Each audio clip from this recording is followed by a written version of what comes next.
we're all very much aware that everything that is possible can happen, does happen, has happened in spirit. What we want to do is make it happen in form. How do we get it from spirit to form? I don't think we can do it by sitting and thinking hard. We've got to physically do something. And we want you as a leader to tell us and show us what to do physically to get the physical results we want from our image in spirit. I'll be quiet and let you in. Thank you, Anne. I respect and admire your question. And yeah, so what my point here of what we need to do physically, it begins in thought. We have to shift our resistance to those that we disagree with. Yet we don't just sit back, like you were saying, and just wait for it to happen. We do what's ours to do, what's in front of us. And right now, like if I was in the middle of Ukraine, it's not the time to sit and pray. It's time to, and anywhere that we are in our own individual worlds, there's things in our own individual communities that we are inspired to either speak out in support of, or of lifting others up, speaking up on behalf of others, speaking up for what we believe in, finding the ways to take action and inspired action. And I want us to do it consciously, to hold when we are leaning in to have discussion for something that we are against, and we want to engage with policymakers or engage with family members who see things opposite than we do. We've been doing this yelling back and forth, and we're doing that because we have to do something. There's so much going on in the world that we have to take action, or we feel just really helpless. But we need to do it from a different place that, and I'm not saying like individuals, I'm sure there's lots of people here that are already in that mindset that we need to get to, but embracing in a way that recognizes who we are. I'm not going to say fighting against, because we are all one. So we can't fight against anyone. And fighting is that resistance that creates stronger counter resistance. So how do we engage in community conversations about what we believe are the values and the qualities and policies that support what we see as moving forward into a greater expansion of that love with that capital L? And then how do we engage in that from truly a place of love and compassion for everyone? If we are able to, and I think, like the experience of our loved ones that see things opposite of how we do, that's a great place to start, because we're able to see the broader picture of these persons. I have, people that I'm very close to that I love very much, but we see things politically 180 degrees from each other. But that hasn't severed my relationship, because I see them, that all what we have in common more than the couple of things that we see different. So am I hearing you say that we need to remain engaged with people whose ideas we abhor? Yes or no? Yes and no.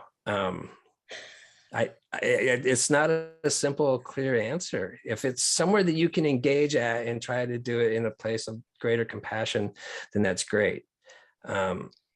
Sometimes the greatest thing is to ignore without allowing anybody to be harmed. So if I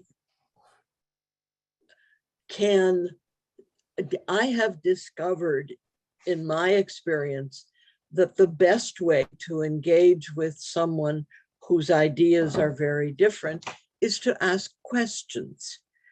to ask questions like, why do you think your leader does what he does? Or what's the most important aspect of what he's doing?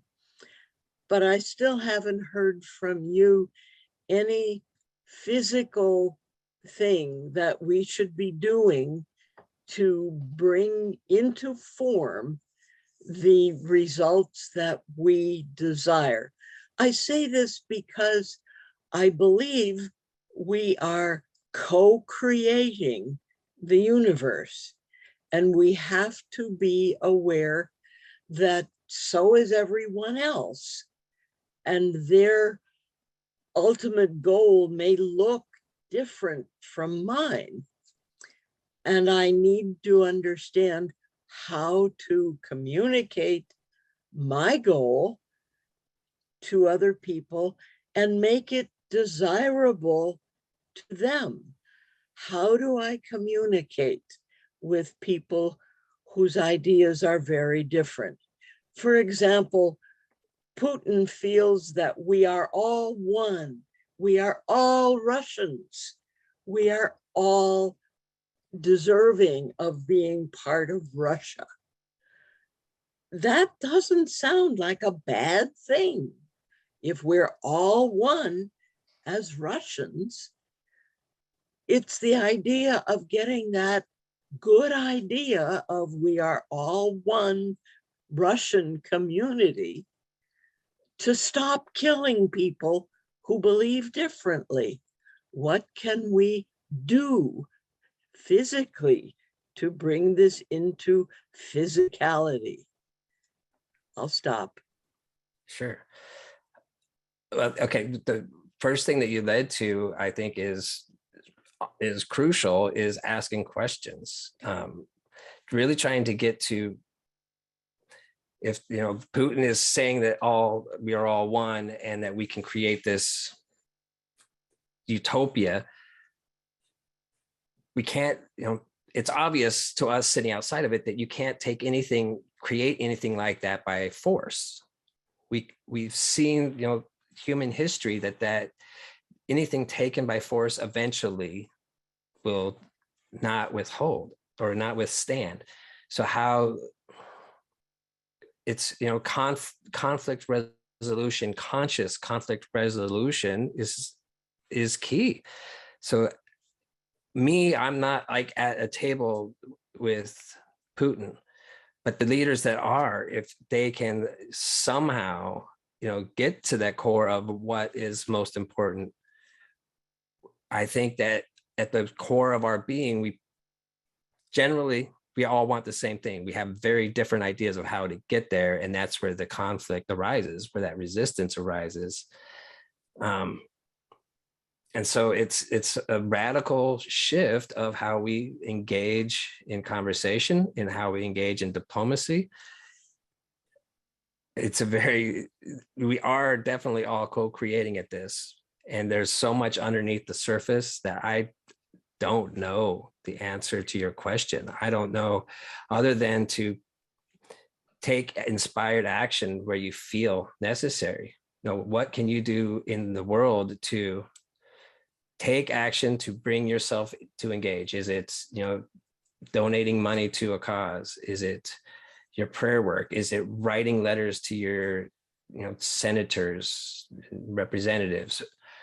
Taking the inspired action. I really, you have a wonderful question, and I think it's the $1 billion question that I wish I had, the exact answer for. I do know that the change has to start within, that if we see him as a monster that needs to be wiped off the planet, we're missing that deeper thing. And I'm not saying when we have murderers in society, I am still seeking to see that as a child of the divine. And at that same time, we still have to protect others. And so compassionately incarcerating someone, is what I would say, how we have to protect ourselves, take action, and not just, live that Pollyanna like everybody is good as we watch the world burn around us. We have to, of course, protect ourselves, but we need to learn how to do it from a place of compassion. If we just have this finger pointing and blaming and seeing people as less than us, as less than spirit, then we're in trouble. And so I really think it's a radical shift. And I wish I had a better answer to give you. Thank you, Now, Chris. Thank you, both of you, for that stimulating conversation.